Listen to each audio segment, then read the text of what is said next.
Veronica Charles Tiela kutoka chama cha National Reconstruction Alliance NRA. Mimi kwa majina yangu ninaitwa Veronica Charles Tiela, ni mgombea wa kiti hiki cha spika wa bunge la Jamhuri la Muungano wa Tanzania. Lakini pia nimeambatana na wageni wangu ambao ni katibu mkuu wa chama cha NRA pamoja na dada Jacqueline ambaye niligombea naye nafasi ya ubunge katika chama cha NRA. Yeye aligombea jimbo la Ilongero. Nitapenda kusema lililo nisibu na kuona kwamba nafaa kugombea kiti hiki cha spika wa bunge.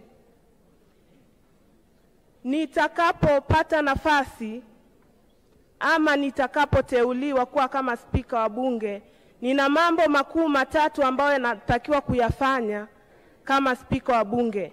Kipaumbele changu cha kwanza, nitahakikisha kwamba ninaliweka bunge katika usawa, na bunge hili liwe ni bunge la wananchi na liwe bunge lenye sauti ya kusikilizwa na wananchi ili kuweza kuleta mabadiliko chanya katika taifa letu la Tanzania.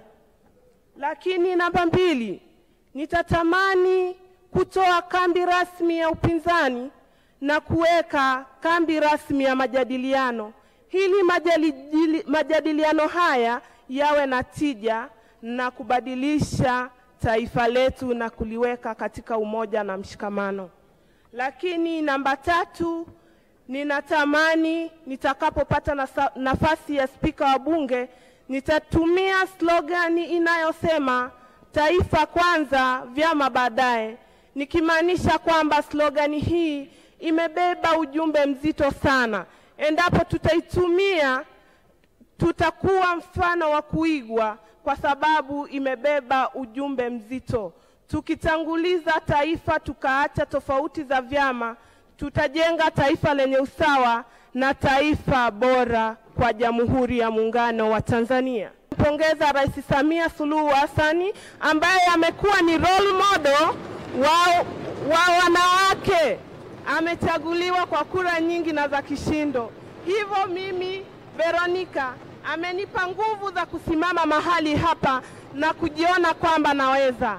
Waheshimiwa wa bunge la Jamhuri ya Muungano wa Tanzania, ninaombeni mniamini, naombeni kura zenu.